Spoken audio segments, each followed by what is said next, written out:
Eles vão olhar aqui, ó. Nós temos que procurar Bacurau no mapa, né? Ué, era pra estar aqui. Cadê Bacurau?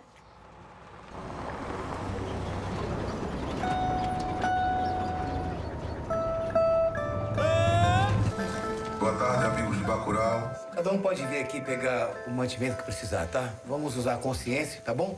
I'm gonna start this show because that's what I do. I start shows. What's up, people? How y'all doing?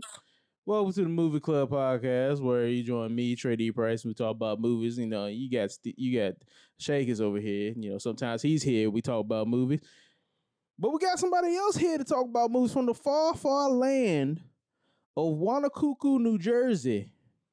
Stephen Mills, say what's up to the people. What's up, people? Stephen. What's up? You got a lot to answer for.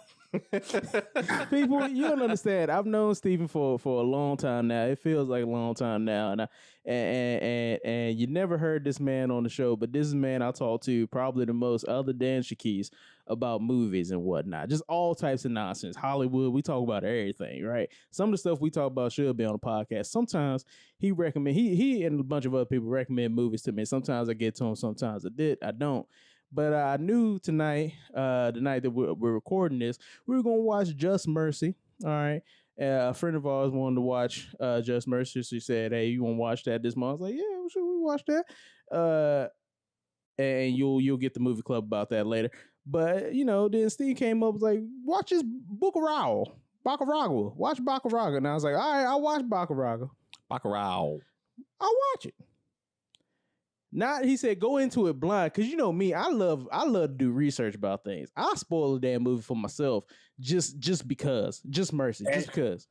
And I have to say that I do not support that. Every time Trae is like, I'm like, hey, Trae, watch this movie. And he's like, all right, yeah, let me watch the trailer. I'm like, no, just don't. Trust me. Don't watch the trailer. Because then if you watch the trailer and then you immediately watch the movie, you're going to get that shit spoiled. And everything's going to be in your head, all the images. And you're going to be like, okay, where's this shot going to be at? Because I remember that from the trailer. But anyway, I enjoy going into movies blind. Synopsis, maybe. I mean, sometimes I watch half a trailer and then I cut it off. I'm like, this is too much. This is too much information. The title come up on the screen. He like, nope, I know too much. Seriously. I watched like 2 or 3 trailers recently where I watched like half the trailer. I'm like, okay, I know it's going to take another dip and share more information, so I'm going to stop it. I know I'm going to watch it. Anyway, you were saying? No, but that's a perfectly fine way to be. Even if you don't, even if you don't support my lifestyle, I still love you, Steven. So it's okay. So no, I decided, okay, we'll watch this movie. This is a fun experience. We'll watch this movie, Bacurau. With no insight going into it, whatsoever.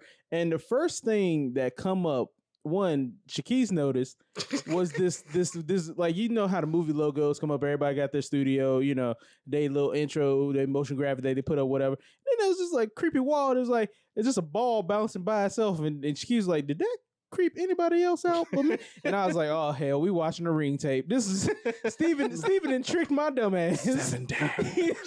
And it was so easy too. All he had to do was say, watch it. And I was like, okay. So, yeah, it wouldn't be the first time.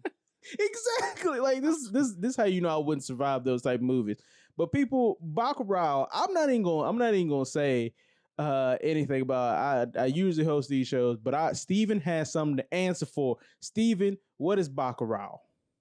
Well, let me read the synopsis straight off of Letterboxd, which is what got me into it.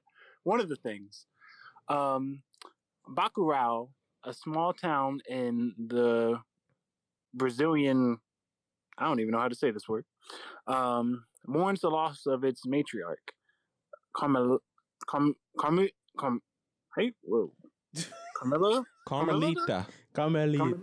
Yeah, I forgot how you say it.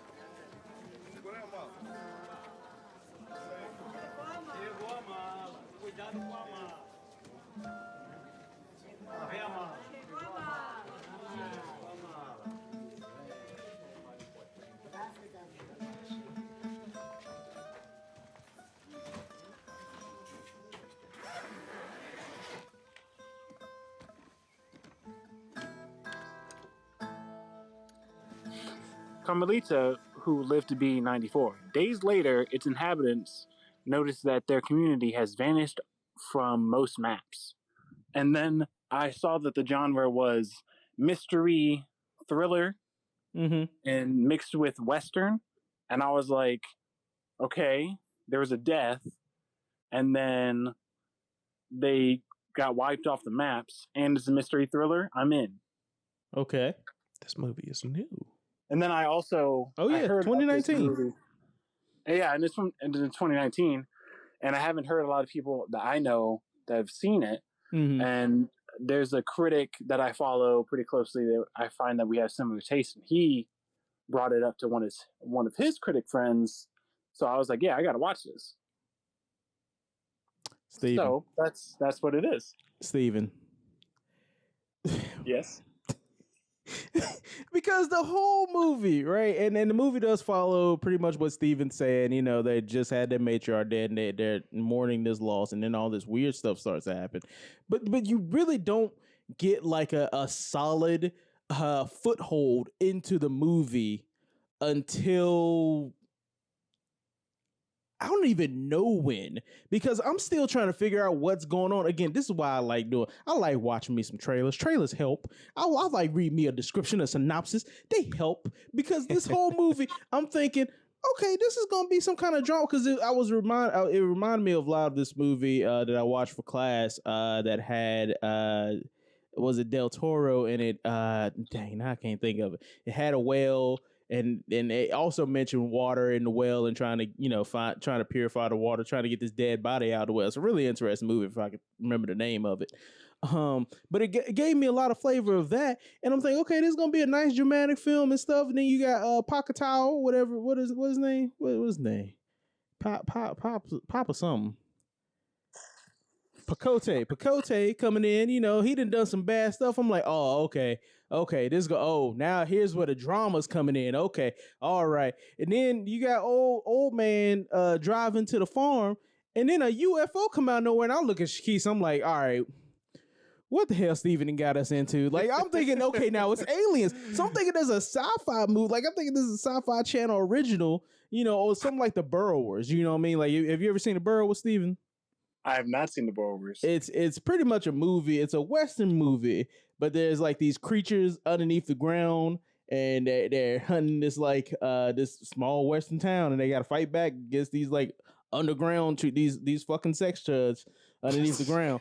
and so, but and I'm thinking it's that, and then next thing you know, these spies come into town, planting shit, and then murdering people. I'm like, what the and then you got racist white people doing white people shit, and I'm just like, what is this movie? Damn, you just spoiled the movie in like 30 seconds. No, one people. This is a spoiler podcast. You already know this. One, this is a spoiler podcast. If you don't know this, you ain't listened to none of our episodes. You're doomed. Two, most of our audience, I don't know if this is something that, you know, they would, and I'm not judging a lot of our audience. I don't know if this is something that they would watch. I don't know. I want to get to know our audience more, but I'm gonna guess this is probably not something that's gonna be up their alley. I don't know. All right, damn. I'm just saying. I'm just being honest. I'm just being for the metrics that I have. For the metrics that I had, this might not for the metrics because. Sorry, just let me because from like it wasn't until we got to the big showdown that I kind of realized what this movie is. Beyond being a weird Western type movie or whatever, beyond being this I don't even know. It screamed to me a revenge flick. This screamed to me, I spit on your grave. You remember those movies? Mm-hmm.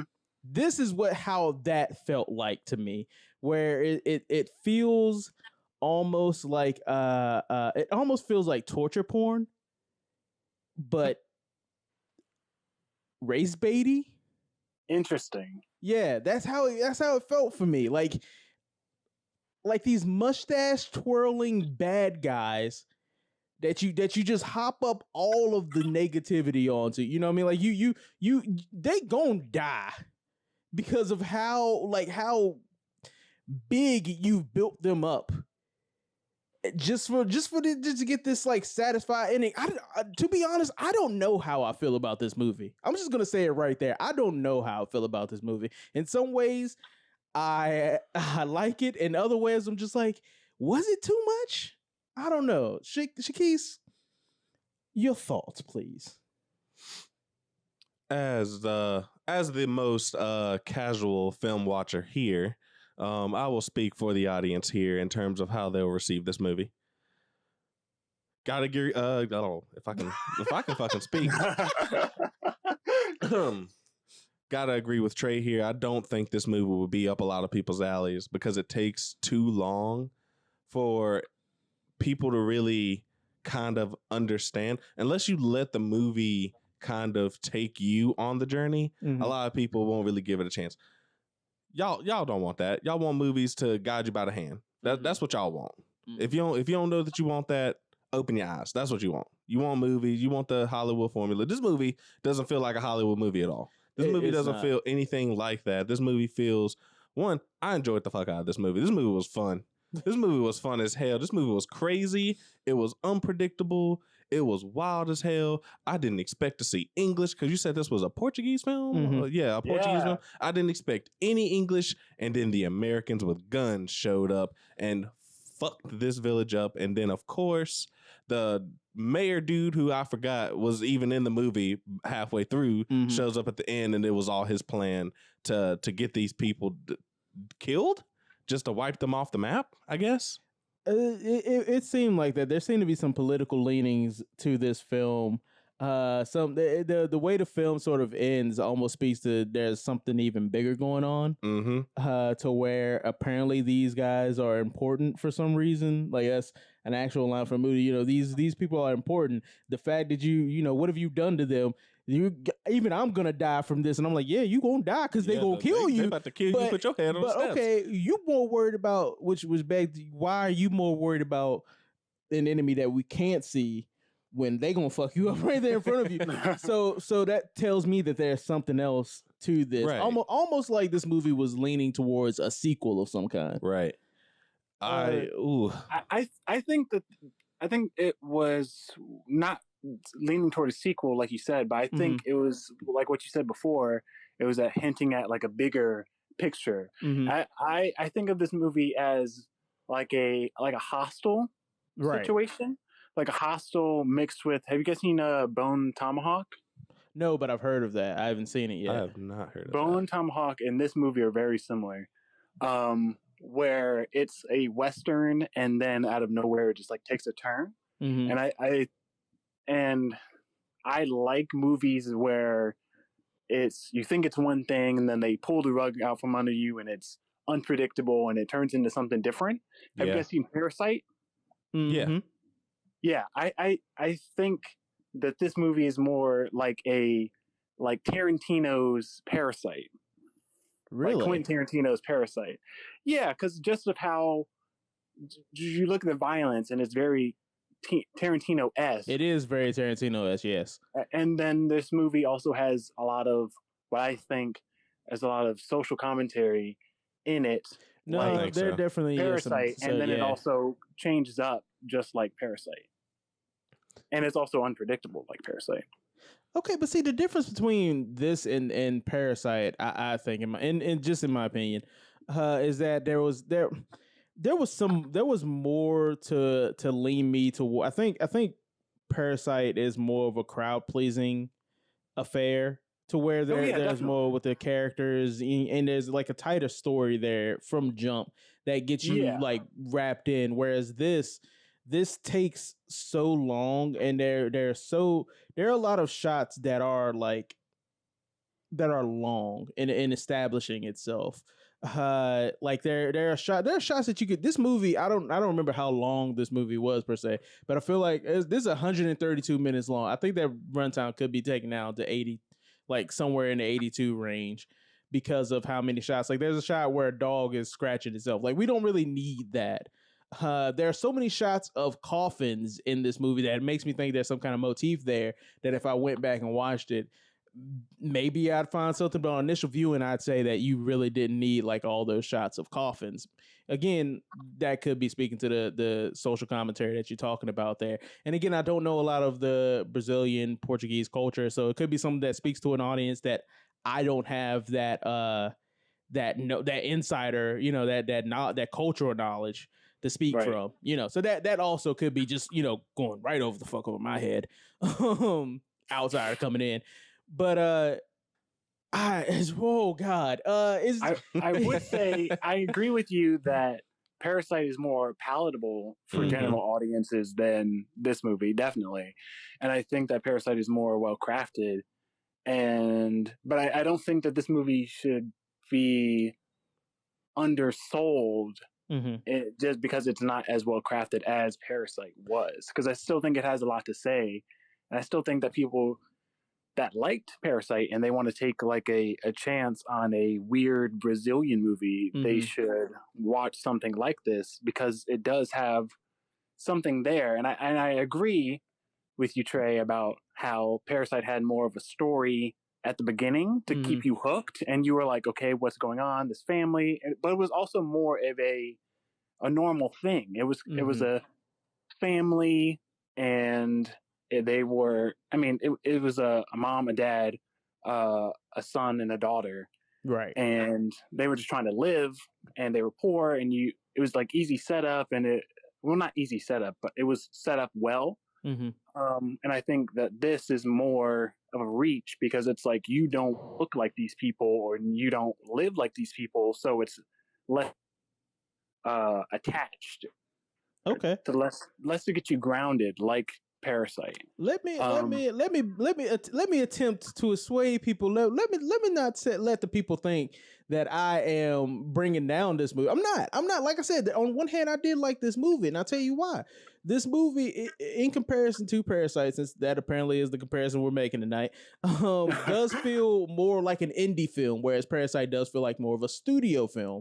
And you can tell because this movie does feel like it feels dated.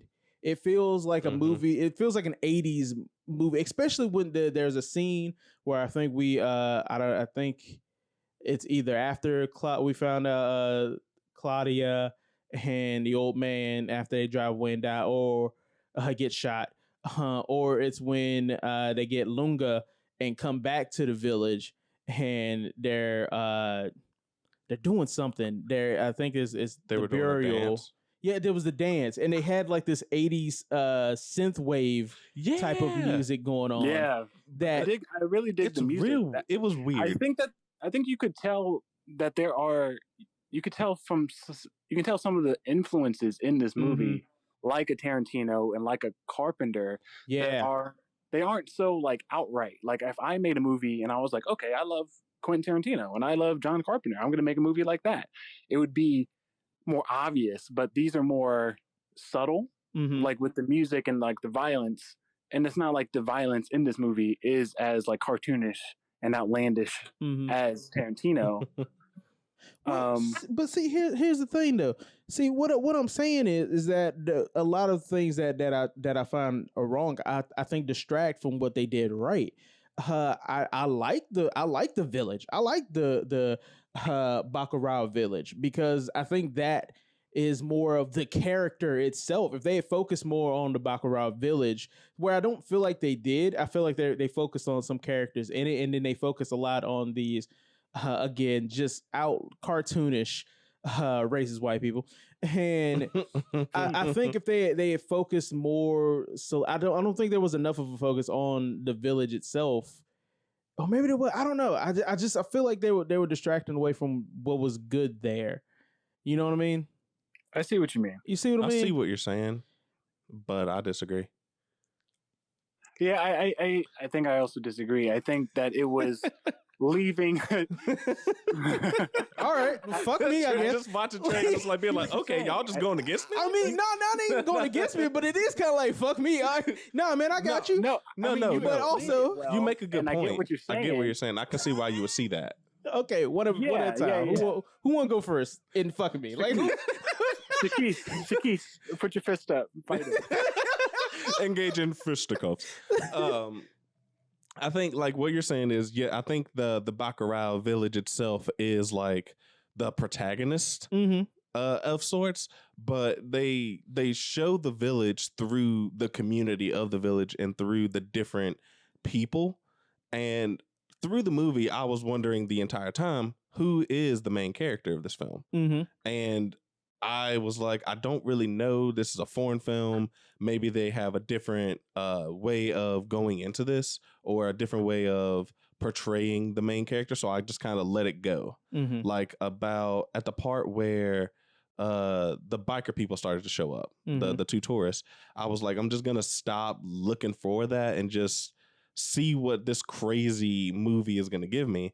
And I saw more of the community in the village. There's lots of little things that kind of get a lot of focus in the frame for like passing shots, like that scene you were talking about with the dancing. The start of that is this the whore, I guess, in how they would put it, or at least the subs, having sex with someone, and then the pimp, I assume, is, they're dancing to the tune of the song still. They're not even really they're dancing to the tune of the fucking. But the song was everyone was going to that same rhythm. And he even commented on it. He was like, this is a great rhythm, isn't it? And you think he's talking about the sex, but he's talking about the music, because they're not even focused about it. No, I think they are focused on the sex, because of the way the moaning. I think that the whore, as you said, that's what the sub said. I'm just like, is she a prostitute? I don't know. Sure, Shakis. That's what the sub said. No, okay. That's what the sub said. I think the sex and the music were synced up, and I think that she was purposely having the same rhythm as the music. So I think that they were talking about both. Yeah. Again, fuck me, huh? All right. But it's the characters. Who was the main dude? Pacote, Ocasio.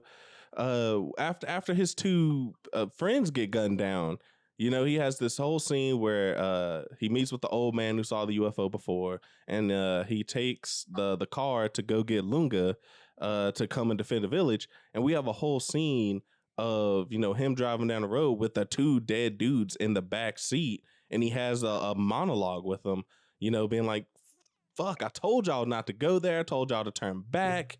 Why did y'all do that? Good God. It was just, that was a great scene. That's honestly my favorite part of this entire movie. Like that just was, it was beautiful.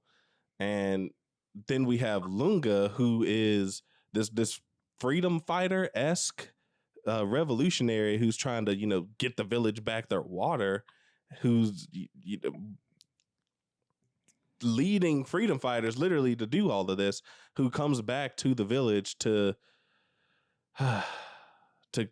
hold everybody down, because they don't have their matriarch anymore. They don't have a figurehead or a leader. So they all rally against him, set up the defenses to kill the racist white people. And it's Bacurau and something with the museum. I don't know what's there, but there's something that goes on there. I do need to watch this movie again. Just Mercy took a lot of energy out of me. Yeah, that was also a thing. This movie did not get a fair shake. Definitely didn't. Because 30 minutes into Bacurau, I'm still thinking about, still processing Just Mercy. Yeah. I'm just sitting there like going in, before the movie even started, I was like, I'm gonna have to watch this again. I don't know how much I'm gonna have to say about this, because Just Mercy took all of my energy for the day away. So what were your thoughts, Stephen? Like you've obviously seen this movie. What were your thoughts? Also, please put on your condom before fucking me. No, proceed. I think that this was a weird and unpredictable movie, and I think that's what I like in a lot of movies. I don't think that this movie reinvents the wheel, but I'm trying to say what I think about it, but I keep thinking of the thing that you said earlier, Trae, about how it has like long shots that could have been cut down. Mm-hmm. And I think that was to show like atmosphere and show like this is like a kind of a slice of life kind of thing. And I don't mean to be attacking you once again. You have my sensibilities have been destroyed. But I like how this movie doesn't really you don't really know where it's going while you're watching it, and then fucking UFO shows up, and you're like, "What was that?" I thought this was a sci-fi channel. Was that a UFO? Was that a UFO? Then there's a drone UFO, and then everything just like takes a turn, and these racist white people are trying to kill this village, and they don't know what they're up against, and the politicians thought that these racist white people could kill this whole village, right? Which I don't even, and it's because there's so many mysteries around this thing, because I feel like he somehow, like, he called them tourists, but it feels like he hired them to get rid of his Pacote problem, because obviously he is a problem, because he's there's clips caught of him doing several like murders and shit in of another village, Cerro Verde or whatever. But why did he think that a bunch of random white people with mismatched weapons, no real unity, could come in and just like, did he think that little of these people? Probably yes. Now that I think so. Like, I mean, they don't even have water. They have to be brought food and medicine because they're so poor. Why wouldn't he think so low of them? Yeah, and I think that I think he was trying to get rid of the entire village because they were becoming a burden on him, and they were like it showed in the movie. They were giving him, he was giving them expired food and medicine, and not enough medicine, and drugs. So I think he was trying to unburden himself and also make some money by letting these giving white them people kill village to let them do almost like the greatest game sort of situation. I see what you mean. You see what I mean? Yeah. Yeah. But no, I really like this movie. I dug it a lot because it kept me on my toes, and it's not every day that you watch something like this. And I think that you're right in saying that it will be polarizing for the audience. But I think that's okay. I think this is going to be my final. I think this is going to be my wrap up before we each give ours and then head on out. But I do believe that this is going to be somewhere around like you remember Cannibal Holocaust and movies of that name. What's his name? Eli Roth type movies. Oh no, I disagree there. Oh, what? Not enough violence? No, Eli Roth has a lot of distastefulness in his movies. He uses a lot of racial slurs and no. He is like Tarantino in where Tarantino uses a lot of racial slurs in his movies. Eli Roth uses a lot of gay slurs in his movies. I don't think no. Eli Roth is such couldn't have made this movie. Okay, I'm not saying. Hold on, pause now. You listen to my words, not what I'm saying. I don't think this is like that. I think this is going to be received like that. Whereas I don't think a lot of people like movie buffs or whatever are gonna like look at Eli Roth movies and be like, "Oh yes, this is cinema. Look at his thoughts on whatever, blah blah blah. Is over ultra violence and shit." But the general audience isn't really gonna be into this. I think that the general audience won't be into this, but I still think that Eli Roth's completely different from this movie because Eli Roth makes terrible movies, and then this was actually good. Okay. And this movie actually had something to say, and it seems like a lot of Eli Roth movies. Well, damn, Steven, can I finish my wrap up? Yeah. Damn. I forgot. I'm putting my fist down. This is going to be like I said, this is going to be a very divisive movie. No matter where you shake it, no matter where you think the influences are coming from. that said, I think like I stand by. I think it needs there's some shots that need to be cut out. If you started like the movie again, it tricks you. Made me think we were dealing with a young lady who comes into the village, mourning her grandmother's death, her great grandmother's death, or her grandmother's death, whichever one of those titles fit. And instead, go shifts the focus to so many different things. I think a tighter focus on the town as a whole would have been great for me to focus on, to give me just like a tighter input into the film. It does keep you interested. It does keep you on your toes, and for that, I get us a B minus. I do. I get us a B minus. And if you do, and I still think it's pining for a sequel. And I don't know. I'm gonna fuck this up completely. But Kleber Mendoca Filho and Giuliano Dornelis. I'm so sorry about butchering your names, but if you do make a sequel, I'll be there. I'm looking out for Bacurau too. Electric Boogaloo. I couldn't help myself. I'm so sorry, but I'll be there just to see the follow up, see what you do, see if you improve. Also, you used a lot of wipes in this film. Don't do that. Leave them wipes alone. Leave the wipes to George Lucas. Go on, just cuts, hard cuts. You ain't wiping all over the damn place. What does it look like? Windex? Don't do that. Do Westerns do You that? said it was like you said it was like an 80s film. I did say that. It ain't gotta be. I didn't say that as if that was his key to I'm saying that's what it felt like. I don't need them wipes. Hard cuts. Why don't you? Don't listen to them. Don't listen to your uncles. Hard cuts. Also, they wrote this. Nice. Cool. Got another direct. What did I tell you about these teams? Man, teamwork makes the dream work, bruh. All the time. It's getting rare and rare. I'm seeing like single mind, like director, this guy, this gal. Seeing these teams all over the place. You love to see it. But yeah, that's my thoughts. B minus, and I'm sticking to it.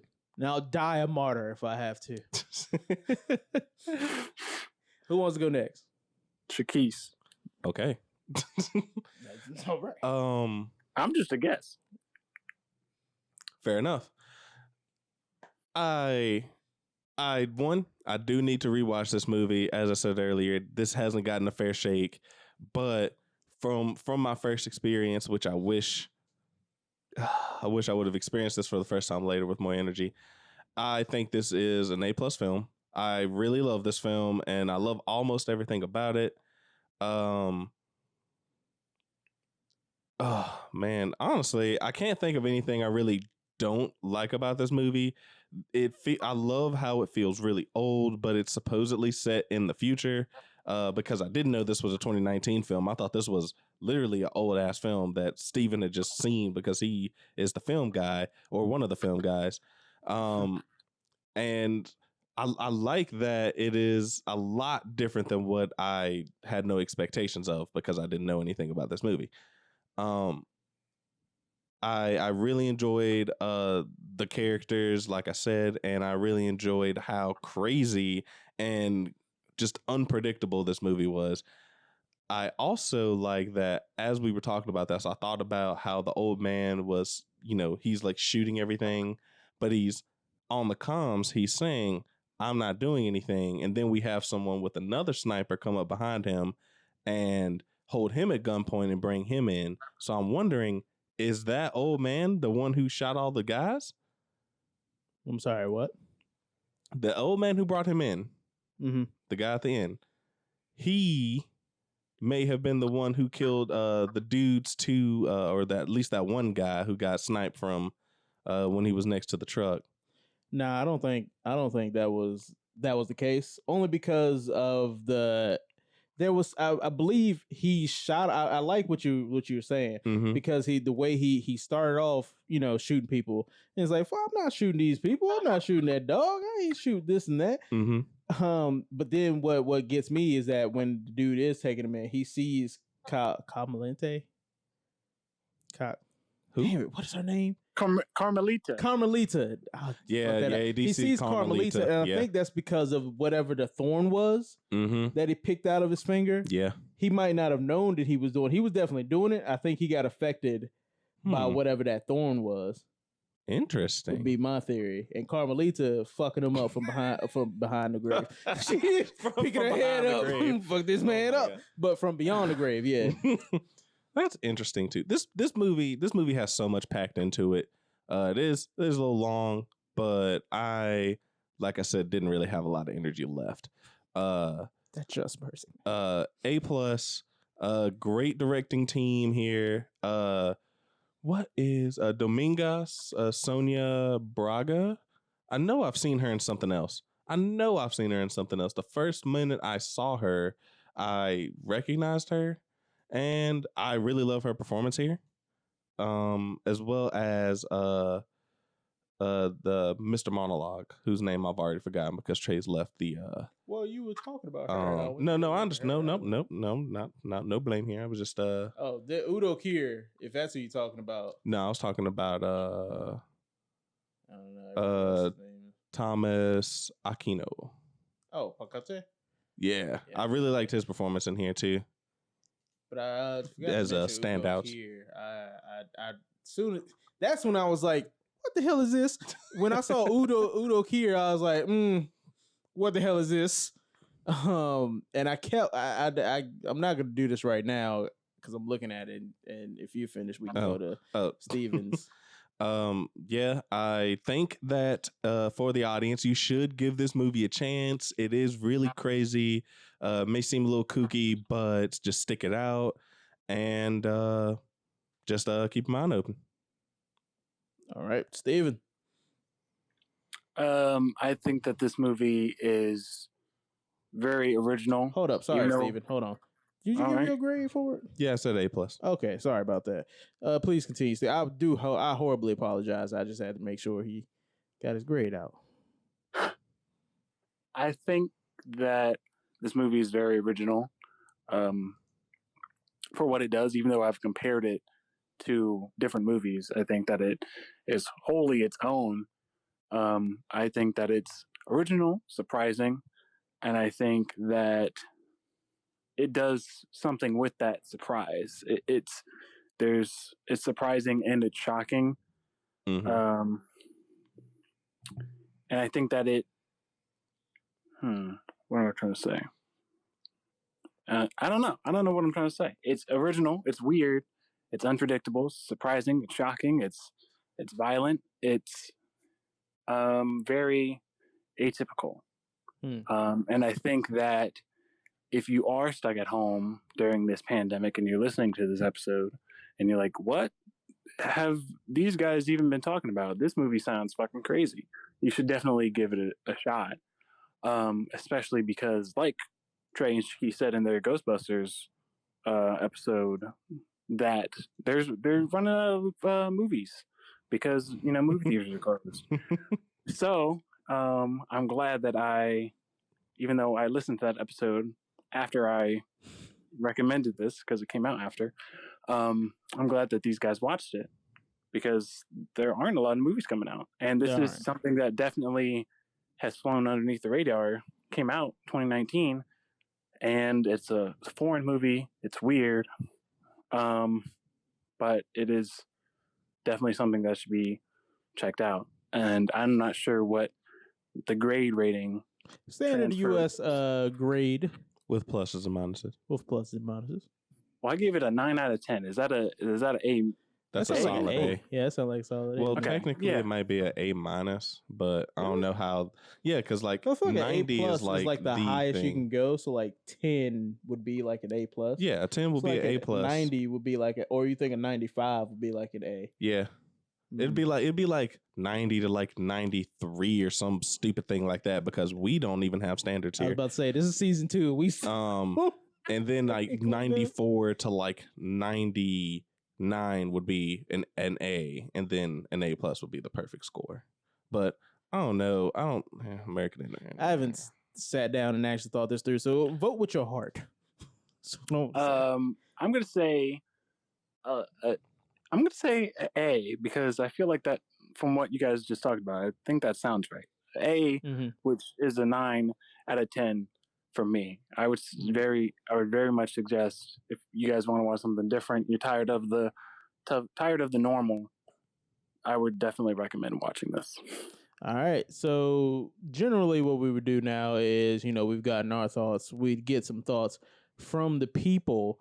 But also speaking of, saying, hey, you should, we do a lot of saying, you should watch this without actually giving you where to watch this. So we watched it on YouTube.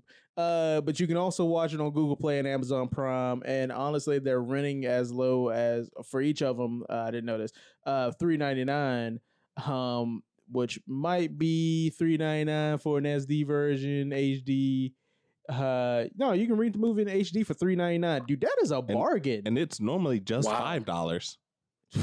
like it's marked down, maybe because of Corona, but it's only marked down $1. Oh, $1. That's so wild. Just $1. But all right, but no, you should definitely, on that price alone, like you should definitely go watch this movie. I mean, like Steven said, you watched everything else. Watch something that's just completely out there.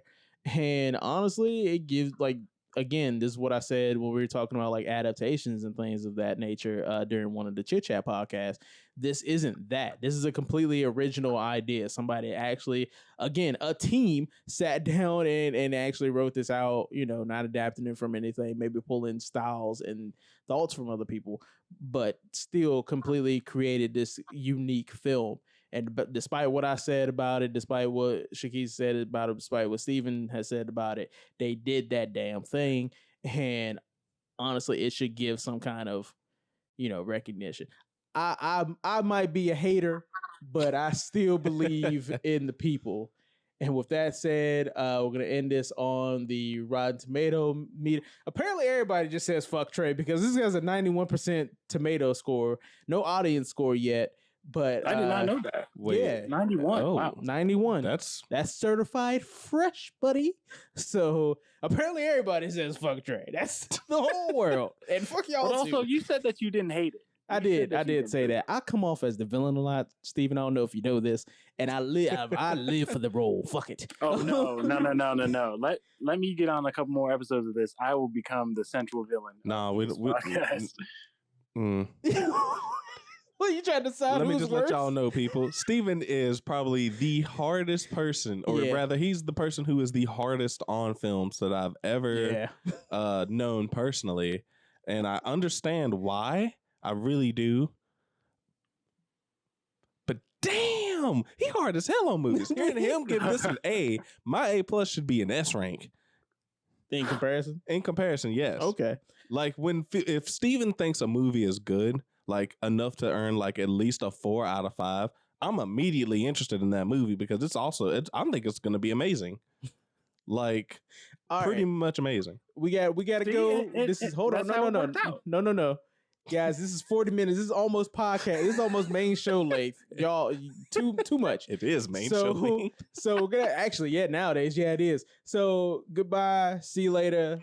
Deuces. Thank you for listening to the podcast. Make sure that you check out the other shows that we have on the Facebook, the other main podcast that comes out every other Tuesday. Make sure you leave a like, share it with your friends and your family. Go check out our YouTube where we have content from other Production 1200 works. And make sure you follow us on the Instagram. We post sometimes there. We'll do more. We'll try. Maybe. Like us on iTunes podcast, rate and review. Give us them 5 stars.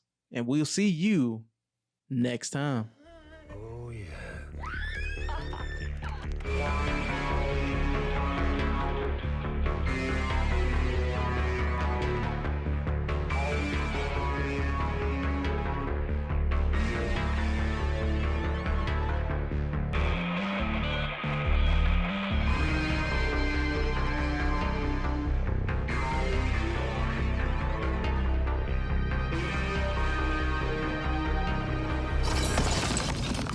Por que vocês estão fazendo isso?